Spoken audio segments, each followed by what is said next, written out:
ما شاء اللہ لا حول ولا قوة الا باللہ العلی العظیم۔ اعوذ باللہ من الشیطان الرجیم، بسم اللہ الرحمن الرحیم۔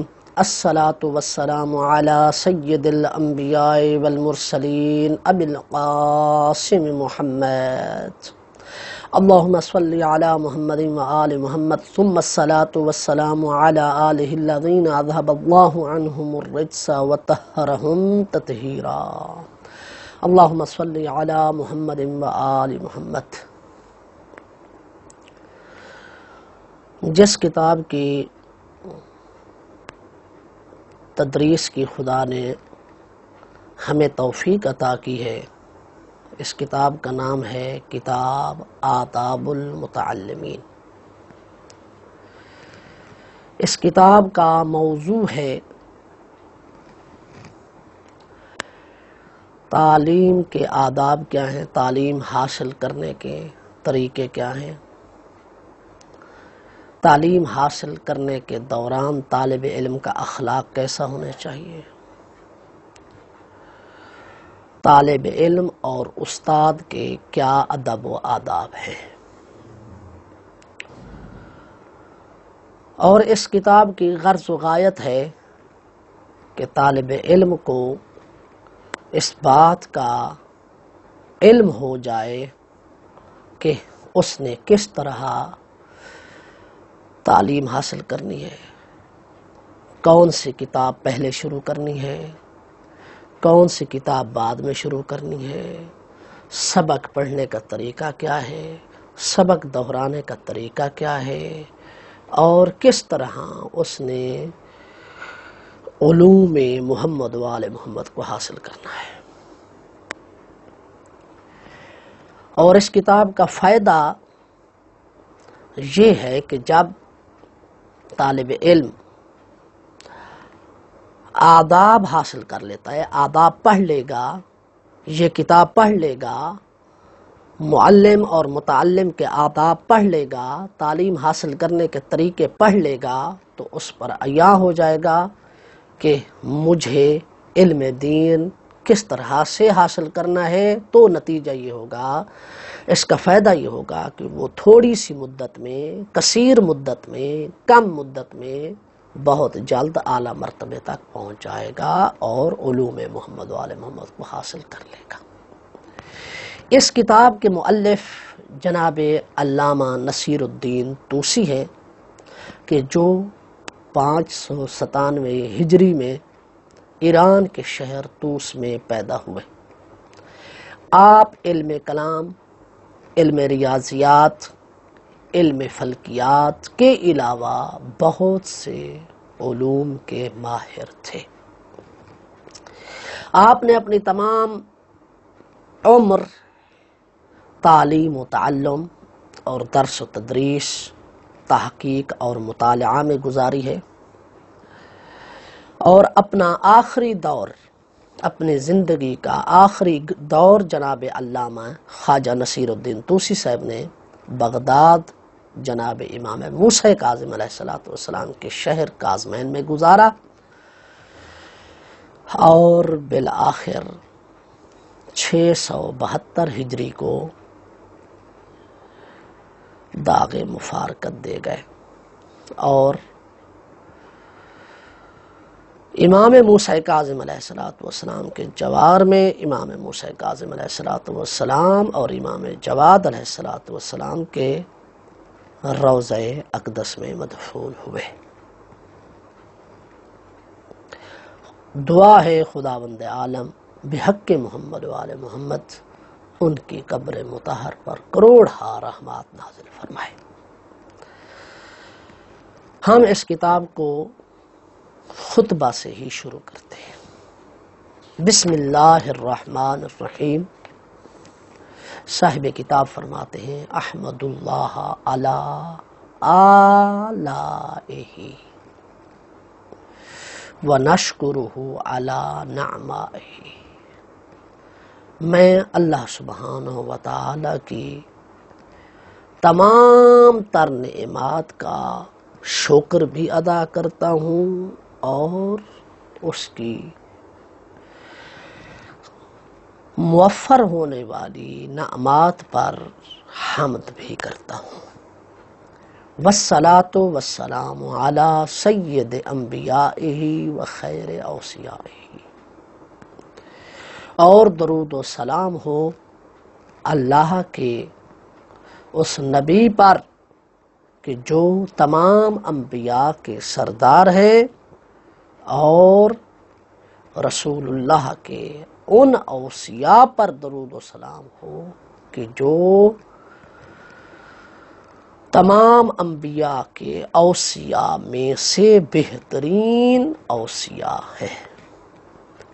وبعد، درود و سلام کے بعد صاحب کتاب فرماتے فَكَثِيرٌ مِّن طُلَّابِ الْعِلْمِ لا يتيسر لهم التحصيل وإن اجتهدوا، علم دین حاصل کرنے والے طلاب میں سے بہت سے ایسے طلباء ہیں کہ کوشش کرنے کے باوجود بھی وہ علم دین حاصل کرنا ان کے لیے آسان نہیں ہوتا۔ وَلَا يَنْتَفِعُ عَنْ ثَمَرَاتِهِ وَإِنِ اشْتَغَلُوا، تعلیم و تعلم میں مشغول رہنے کے باوجود بھی علم کے ثمرات سے فائدہ حاصل نہیں کر سکتے۔ کیا وجہ ہے؟ لِأَنَّهُمْ أَخْطَئُوا طَرِيقَهُ، صاحب کتاب فرماتے ہیں اس کی وجہ یہ ہے کہ انہوں نے علم حاصل کرنے کے جو طریقے ہیں، علم حاصل کرنے کا جو طریقہ ہے اس کو اپنانے میں خطا کی ہے، اس کو اختیار کرنے میں خطا کی ہے۔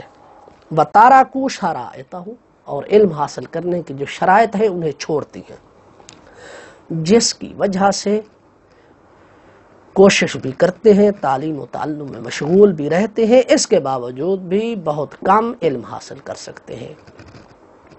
وَكُلُّ مَنْ أَخْطَأَ الطَّرِيقَ ضَلَّ، کہا کہ یہ ہمارے پاس کلیہ قاعدہ ہے کہ جو بھی راستہ بھول جائے، جو بھی راستہ چلنے میں خطا کر جائے، ضلع، وہ گمراہ ہو گیا۔ بھائی ایک مقصد تک پہنچنے کا ایک راستہ ہے، اور ایک شخص اس راستے پر چلنے کی بجائے دوسرے راستے پر جب چل پڑا تو کبھی بھی اپنے مقصود کو نہیں پا سکتا، وہ گمراہ ہو جائے گا، یعنی راستے سے پھسل جائے گا، راستے سے ہٹ جائے گا۔ فلا ینال المقصود، جب وہ راستے سے ہٹ گیا، فلا ینال المقصود، تو کبھی بھی وہ اپنا مطلوب اور مقصود نہیں پا سکتا۔ اردت ان ابین طریق التعلم علی سبیل الاختصار، صاحب کتاب فرماتے ہیں کہ ان باتوں کو مد نظر رکھتے ہوئے میں نے یہ ارادہ کیا کہ میں تعلیم حاصل کرنے کا جو طور طریقہ ہے وہ نہایت ہی اختصار کے ساتھ بیان کروں، اپنی جیب سے نہیں بلکہ علی ما رأیت فی الکتاب وسمعت من اساتذتی اولی العلم، اپنی طرف سے بیان نہیں کر رہا بلکہ جو کچھ قرآن مجید میں موجود ہے اور جو میں نے اپنے اساتذہ صاحب علم علماء و فقہا سے سنا ہے اسی کے مطابق بیان کروں گا۔ واللہ الموفق والمعین، اللہ سبحانہ وتعالی ہی توفیق عطا کرنے والا ہے اور اللہ سبحانہ وتعالی ہی سب سے بڑا مددگار ہے۔ فأبین المقصود فی فصول شتیٰ، پس میں اپنے مقصود کو، اپنے مطلوب کو چند ایک فصلوں میں بیان کرنا چاہتا ہوں، اور وہ فصلیں 12 ہیں، یعنی صاحب کتاب فرماتے ہیں میں اپنے مقصود اور اپنے مطلوب کو، اپنے مطلب کو 12 فصلوں میں بیان کروں گا، اور بتاؤں گا کہ طالب علم کو کون کون سے طریقے اور کون کون سے راستے اپنانے چاہیے کہ جس کی وجہ سے وہ علم اچھی طریقے سے حاصل کر لے اور بلند مرتبہ اور اپنے وقت کا بہترین فقیہ اور مجتہد بن جائے۔ الفصل الاول، فرماتے ہیں پہلی فصل تو ہے فی ماہیت العلم و فضلہ، علم کی حقیقت اور اس کے فضل کے متعلق۔ جب تک علم کی حقیقت اور اس کا فضل و کمال ہی طالب علم پر آگاہ نہیں ہوگا وہ کیسے علم حاصل کرے گا؟ پہلے تو علم کی فضیلت کے بارے میں ہم آپ کو بیان کریں گے۔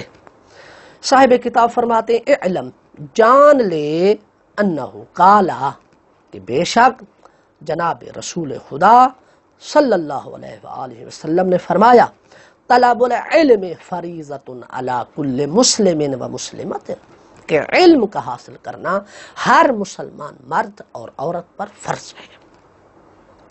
والمراد من العلم ہنا، اور یہاں پر اس حدیث میں علم سے مراد کیا ہے؟ فرماتے ہیں علم الحال، وہ علم الحال ہے۔ تو صاحب کتاب کے نزدیک علم کی دو قسمیں ہیں، ایک علم الحال اور دوسرا علم المعال۔ علم الحال یعنی وہ علم کہ جس کی اس وقت جو ہے طالب علم کو ضرورت ہے، دوسرا وہ علم کہ جس کی مستقبل میں ضرورت ہے، دنیا کے حوالے سے بھی اور آخرت کے حوالے سے بھی۔ تو فرمایا کہ جناب رسول خدا جو کہہ رہے ہیں، جناب رسول خدا جو فرما رہے ہیں کہ طلب العلم فریضۃ علی کل مسلم و مسلمہ، کہ علم کا حاصل کرنا ہر مسلمان مرد اور عورت پر فرض ہے، اس علم سے کیا مراد ہے؟ کہ اس علم سے علم الحال مراد ہے، کہ جس کی اس وقت انسان کو ضرورت ہوتی ہے۔ جیسا کہ روز مرہ کے مبتلا بے مسائل ہیں، مجھ پر نماز فرض ہے، میں نے نماز پڑھنی ہے، مجھے علم حاصل کرنا ہوگا کہ نماز کیسے ادا کرنی ہے، نماز کا مقدمہ کیا ہے؟ وضو ہے، مجھے پتہ ہونا چاہیے کہ وضو کیسے ادا کرنا ہے، وضو سے پہلے استنجا ہے، مجھے استنجا کیسے کرنا ہے۔ اسی طرح کے روزے کے مسائل اور اس کے علاوہ بقیہ مسائل ہیں۔ فرمایا کہ والمراد من العلم ہنا، اور یہاں پر اس حدیث میں علم سے مراد علم الحال ہے، حال کا علم ہے، اے العلم المحتاج الیہ فی الحال، یعنی وہ علم کہ جس کی اس وقت ضرورت ہے، فعلی ضرورت ہے، الموصل الی النفع فی المآل، کہ جو علم پہنچانے والا ہے اس فائدہ کی طرف، کہ جس علم سے وہ فائدہ حاصل ہوگا، النفع فی المآل، جو فائدہ مستقبل میں انسان کو حاصل ہوگا، دنیا کے حوالے سے بھی اور آخرت کے حوالے سے، کما یقال، جس طرح کے کہا جاتا ہے افضل العلم علم الحال، سب سے بہترین علم کیا ہے؟ علم الحال ہے، اس وقت جو انسان کی ضرورت ہے وہ علم حاصل کرے۔ مثال کے طور پر دینی طالب علم ہے، علم دین حاصل کرنا چاہتا ہے، تو جب وہ اس فیلڈ میں آ رہا ہے، اس علم میں وارد، اس میدان میں وارد ہو رہا ہے، تو اسے علم صرف حاصل کرنا ہے، علم نحو حاصل کرنا ہے، علم منطق حاصل کرنا ہے، علم بلاغت حاصل کرنا ہے، علم فلسفہ حاصل کرنا ہے، اس کے بعد جا کر مستقبل میں جو علم ہے، علم الاصول ہے، علم فقہ ہے، پھر جا کر وہ حاصل کرے گا۔ اگر کوئی طالب علم یہ کہے کہ نہیں، میں نے تو حوزہ میں جا کر علم اصول اور علم فقہ ہی شروع کر دینا ہے، ایسا نہیں ہو سکتا، اس لیے کہ علوم کا زینت ہے، ہاں علم جو ہے، علوم جو ہے وہ سیڑھیوں کی مانند ہے، جس طرح کہ ایک سیڑھی کے 12 زینے ہوتے ہیں، تو جب تک انسان پہلے زینے کو عبور نہ کرے تو دوسرے تک نہیں پہنچ سکتا، دوسرے کو عبور نہ کرے تو تیسرے تک نہیں پہنچ سکتا۔ اسی طرح علم الفقہ والاصول حاصل کرنے سے پہلے کچھ زینے ہیں، کچھ مقدمات ہیں کہ جنہیں حاصل کرنا ہوگا، وہ انسان کی، وہ طالب علم کی فعلی ضرورت ہے۔ لہذا جو طالب علم حوزہ علمیہ میں وارد ہو رہا ہے، ہاں علمی میدان میں وارد ہو رہا ہے، ہاں حوزوی کتب میں وارد ہو رہا ہے، حوزوی علوم پڑھنے کے لیے آ رہا ہے، تو اسے ابتدا علم صرف، علم نحو، علم منطق، علم بلاغت وغیرہ سے کرنی ہوگی، اور یہی وہ علم، علم الحال ہے جس کی طرف صاحب کتاب متوجہ کر رہے ہیں، کہ جو علم الحال آپ کو مستقبل میں آنے والے علم کی طرف، علوم کی طرف فائدہ پہنچائے گا۔ فرمایا وَأَفْضَلُ الْعَمَلِ حِفْظُ الْمَآلِ، اور بہترین عمل کیا ہے؟ اپنی آخرت کو محفوظ کرنا ہے۔ فَيُفْرَضُ عَلَى الطَّالِبِ مَا يُصْلِحُ حَالَهُ، بس طالب علم کا فریضہ ہے کہ وہ علم حاصل کرے جو اس کی فعلی ضرورت ہے، جو اس کی فی الوقت اصلاح فرمائے، اسے حاصل کرے۔ تو معلوم ہوا کہ طالب علم کا فریضہ علم الحال ہے، یعنی جو اس وقت کی ضرورت ہے وہ طالب علم نے حاصل کرنا ہے۔ مدرسہ میں آ کر طالب علم کا کام علم نجوم، علم فلکیات، علم کیمسٹری وغیرہ وغیرہ یہ حاصل کرنا نہیں ہے، بلکہ طالب علم کی ضرورت ہے علم صرف، علم النحو، علم منطق، علم البلاغہ، یہ علم حاصل کرے۔ وَشَرَفُ الْعِلْمِ لَا يَخْفَى عَلَىٰ أَحَدٍ، رہی بات کہ علم کا شرف، علم کی فضیلت، کہتے ہیں وَشَرَفُ الْعِلْمِ لَا يَخْفَى عَلَىٰ أَحَدٍ، علم کی فضیلت کسی پر بھی مخفی نہیں ہے، کسی پر بھی چھپی ہوئی نہیں ہے، اس لیے کہ علم نور ہے، جہالت اندھیرا ہے، علم زندگی ہے، جہالت موت ہے، علم روشنی ہے، علم اجالا ہے، تو جہالت اندھیرا ہے۔ اذ العلم هو مختص بالانسان، یہی وہ علم ہے کہ جو انسان کے ساتھ مختص ہے۔ لأن جمیع الخصال سوى العلم، فرماتے ہیں دیکھیں علم ہی وہ شے ہے کہ جس کی وجہ سے اللہ نے انسان کو تمام مخلوقات سے اشرف بنایا ہے، کیونکہ انسان علم کے علاوہ بقیہ تمام خصائل میں حیوانات کے ساتھ شریک ہے۔ جس طرح حیوانات بہادر ہوتے ہیں، انسان بھی بہادر ہوتا ہے، حیوانات طاقتور ہوتے ہیں، انسان بھی طاقتور ہوتا ہے، حیوانات مہربان ہوتے ہیں، انسان بھی اپنی اولاد پر مہربان ہوتا ہے، اور اس کے علاوہ بہت سی حیوانات کھاتے پیتے ہیں، انسان بھی کھاتا پیتا ہے، حیوانات کو سکون کی ضرورت ہوتی ہے، انسان کو، حیوانات گرمی اور سردی سے بچتے ہیں، انسان بھی گرمی اور سردی سے بچتے ہیں۔ صحیح کہا، تمام اوصاف میں انسان حیوانات کے ساتھ شریک ہے، سوائے علم کے کہ اللہ نے علم انسان کو عطا کیا ہے، علم کی صفت سے متصف ہونا یہ انسان کا کمال ہے، جبکہ حیوانات میں ایسا کچھ نہیں ہے۔ اور دوسری بات یہ کہ علم ہی وہ شے ہے کہ جس کے ذریعے سے اللہ نے جناب آدم کو ملائکہ پر فضل عطا کیا ہے۔ جناب آدم جو مسجود الملائکہ بنے ہیں کس وجہ سے؟ کہا علم کی وجہ سے۔ صحیح، تو معلوم ہوا کہ علم ہی انسان کو اخروی سعادت حاصل کرنے کا بہترین وسیلہ اور ذریعہ ہے۔ اگر علم کے مطابق عمل ہو، یہ بھی ساتھ صاحب کتاب فرما رہے کہ علم کے مطابق اگر عمل ہو تو پھر وہ سعادت ابدیہ بنے گی۔ اس لیے کہا گیا کہ العلم بلا عمل کا حمل علی جمل، کہ علم بغیر عمل کے ایسے ہے جیسے ایک اونٹ پر کتابیں لاد دی جائیں۔ وَشَرَفُ الْعِلْمِ لَا يَخْفَى عَلَىٰ أَحَدٍ، علم کا جو شرف ہے، علم کا جو کمال ہے، علم کی جو فضیلت ہے، وہ کسی پر بھی مخفی نہیں ہے۔ اذ العلم هو مختص بالانسان، کیونکہ علم ہی وہ شے ہے کہ جو انسان کے ساتھ خاص ہے۔ لأن جمیع الخصال سوى العلم، کیونکہ تمام صفات سوائے علم کے یشترک فیہ الانسان وسائر الحیوانات، ان خصلتوں میں، تمام خصلتوں میں، ان کے علاوہ، علم کے علاوہ تمام خصلتوں میں انسان اور حیوانات، تمام کے تمام حیوانات برابر کے شریک ہیں۔ کالشجاعت، جس طرح کی بہادری، والقوت، طاقتوری، والشفقت، اور مہربانی، اور اس کے علاوہ کھانا پینا، گرمی سردی وغیرہ سے بچنا، یہ تمام صفات، تمام خصلتوں میں انسان اور حیوان شریک ہے سوائے علم کے۔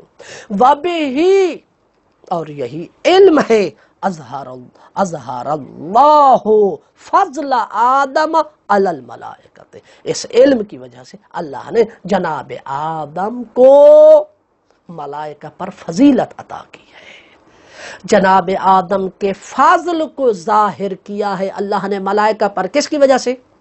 علم کی وجہ سے۔ فرمایا وَآمَرَهُمْ بِالسُّجُودِ لَهُ، یہی وہ علم ہے کہ جس کی وجہ سے اللہ نے ملائکہ سے کہا کہ وہ جناب آدم کو سجدہ کرے۔ وَأَيْضًا، اور تیسری بات یہ ہے کہ هُوَ وَسِيلَةٌ إِلَى السَّعَادَةِ الْأَبَدِيَّةِ، یہی علم ہمیشہ کی سعادت اور نیکی کا ایک ذریعہ ہے۔ ان واقع العمل علی مقتضاہ، اگر عمل جو ہے وہ علم کے مطابق ہو۔ اگر علم کے مطابق عمل نہیں ہے، علم ہے مگر عمل نہیں ہے، تو پھر وہ علم انسان کے لیے دنیا میں بھی وبال ہے اور آخرت میں بھی وبال ہے۔ فالعلم الذي يفرض على المكلف بعينه يجب تحصيله ويجبر عليه ان لم يحصل۔ یہ اب ایک اور بات کر رہے ہیں، کہا کہ وہ علم کے جس کی اتنی فضیلت ہے، علم کی دو قسمیں ہوتی ہیں۔ ایک علم کہ جس کا حاصل کرنا واجب ہے عیناً، اور دوسرا علم کہ جس کا حاصل کرنا واجب ہے کفایتاً۔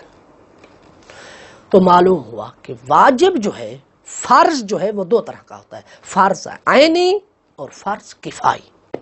کیا فرق ہے فرض عینی اور فرض کفائی میں؟ یعنی واجب عینی اور واجب کفائی میں کیا فرق ہے؟ کہا والعینی ما یجب علی المکلف فی کل زمان و مکان۔ صحیح، کہا کہ واجب عینی، فرض عینی وہ ہوتا ہے کہ جو مکلف پر ہر زمانے اور ہر مکان میں ہر جگہ واجب ہوتا ہے، جیسے نماز ہے۔ نماز ہر ایک پر فرض ہے، ہر ایک پر بذات خود نماز پڑھنا فرض ہے۔ ایسا نہیں ہو سکتا کہ میری جگہ اگر کوئی اور میری نیابت میں نماز پڑھ دے تو اس کی نماز ہو جائے گی، ایسا نہیں ہے۔ مجھ پر میری نماز فرض ہے، دوسرے مسلمان پر اس کی نماز فرض ہے۔ اس پر اپنا فریضہ ہے کہ وہ نماز ادا کرے، مجھ پر اپنا فریضہ ہے کہ میں نماز ادا کروں۔ ہر ایک پر ہر زمانے اور مکان میں نماز کا ادا کرنا فرض اور واجب ہے۔ اسے کہتے ہیں واجب عینی، کہ دوسرے کے انجام دینے سے وہ فریضہ ادا نہیں ہوتا۔ جبکہ واجب کفائی، فرض کفائی یہ ہوتا ہے کہ واجب تو تمام پر ہے، واجب تو تمام پر ہے، مگر بعض کے انجام دینے سے دوسروں پر ساقط ہو جاتا ہے۔ جس طرح کہ صلاۃ میت ہے، کسی مرنے والے کا غسل، کفن اور دفن کرنا ہے۔ جب کوئی مرنے والا کسی علاقے میں مر جائے تو تمام مسلمانوں پر فرض ہو جاتا ہے کہ اس کا غسل بھی کریں، اسے کفن بھی دیں، اسے دفن بھی کریں، اس پر نماز جنازہ بھی پڑھیں۔ لیکن اگر چند لوگ، بعض لوگ یہ کام کرنے کے لیے کھڑے ہو جائیں، یعنی بعض لوگ اس کا غسل بھی کریں، کفن بھی کریں، دفن بھی دیں، دفن بھی کریں، نماز جنازہ بھی پڑھیں، تو جتنے بھی دوسرے مسلمان ہوں گے پھر ان سے کیا ہو جائے گا؟ ساقط ہو جائے گا۔ کہتے ہیں کہ ایسا علم کہ جو واجب عینی کے طور پر ہو اس کا حاصل کرنا ضروری ہے، اگر نہ کرے گا تو اس پر جبر کیا جائے گا کہ وہ اسے حاصل کرے۔ صحیح، مثال کے طور پر کہا روزمرہ تمام فقہا اس بات پر اتفاق رکھتے اور تمام فقہا کا یہ فتویٰ ہے کہ روزمرہ کے وہ مسائل کہ جن میں انسان مبتلا ہوتا ہے، مثال کے طور پر استنجا کے مسائل ہیں، وضو کے مسائل ہیں، غسل کے مسائل ہیں، تیمم کے مسائل ہیں، نماز کے مسائل ہیں، یہ وہ مسائل ہیں کہ جن کی روزانہ انسان کو ضرورت پڑتی ہے اپنا فریضہ ادا کرنے کے لیے، اپنا وظیفہ جو ہے وہ ادا کرنے کے لیے۔ کہا ان تمام مسائل کا، ان تمام مسائل سے آگاہی حاصل کرنا واجب عینی ہے۔ اگر نہیں حاصل کرے گا اور اسلامی حکومت ہو تو جو حاکم وقت ہے وہ اس پر جبر کرے گا کہ تو نے یہ علم حاصل کیوں نہیں کیا۔ فالعلم الذی یفرض علی المکلف بعینہ، پس وہ علم کے جو مکلف پر بذات خود فرض ہوتا ہے حاصل کرنا، یجب تحصیل ہو، اس کا حاصل کرنا واجب ہے، جس طرح کے روزمرہ کے مسائل ہیں وَيُجْبَرُ عَلَيْهِ إِن لَّمْ يُحَصِّلْ، اور اس پر جبر کیا جائے گا اگر وہ یہ علم حاصل نہیں کرتا۔ وَالَّذِي يَكُونُ الْاحْتِيَاجُ بِهِ فِي الْأَحْيَانِ، اور وہ علم کہ جس کی ضرورت ہوتی ہے زمانوں میں سے کسی ایک زمانے میں، بسا اوقات جس کی ضرورت پڑتی ہے، جس طرح کے مثال کے طور پر نماز میت ہے، جس طرح کے غسل اور کفن کے مسائل ہیں، فرض علی سبیل الکفایہ، یہ فرض ہے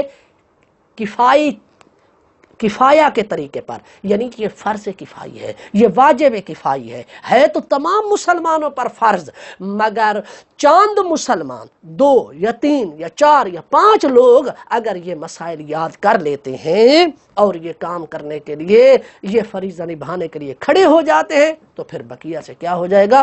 ساکت ہو جائے گا۔ وَإِذَا قَامَ بِهِ الْبَعْضُ، اگر اس عمل کو انجام دینے کے لیے بعض کھڑے ہو گئے، ساکت عن الباقی، باقی سے کیا ہو جائے گا؟ وہ فریضہ ساکت ہو جائے گا۔ وَإِن لَّمْ يَكُنْ فِي الْبَلَدِ مَن يَقُومُ بِهِ، اگر ایسا شہر ہے کہ جس میں کوئی بھی نہیں جانتا، کوئی بھی یہ کام کرنے والا نہیں ہے، نہ کوئی ایک شخص ایسا نہیں ہے کہ جو مرنے والے کا غسل کرے، مرنے والے کو کفن پہنائے، مرنے والے پر جنازہ پڑھے، دفن کرے، کوئی بھی نہیں جانتا، سب کے سب اس سے ناواقف ہیں، اشترکوا جمیعا فی تحصیلہ فی الوجوب، تو تمام کے تمام شہر والوں پر واجب عینی ہو جائے گا، ہر ایک پر جو ہے وہ ضروری ہوگا کہ وہ یہ کام، اس کا علم حاصل کرے۔ لیکن اگر بعض نے حاصل کر لیا تو دوسرے بعض سے پھر کیا ہو جائے گا؟ ساکت ہو جائے گا، اور اسے ہی واجب کفائی کہا جاتا ہے۔ تو معلوم ہوا کہ جب طالب علم جو ہے اس میدان میں قدم رکھتا ہے تو اس پر ضروری ہے کہ روزمرہ کے مسائل کو سیکھنا اس پر واجب ہے، علی نحو الواجب العینی، واجب عینی کے طور پر، اور بقیہ صرف ہے، نحو ہے، منطق ہے، فلسفہ ہے، یہ سیکھنا اس پر فرض ہے علی نحو الواجب الکفائی، واجب کفائی کے طور پر۔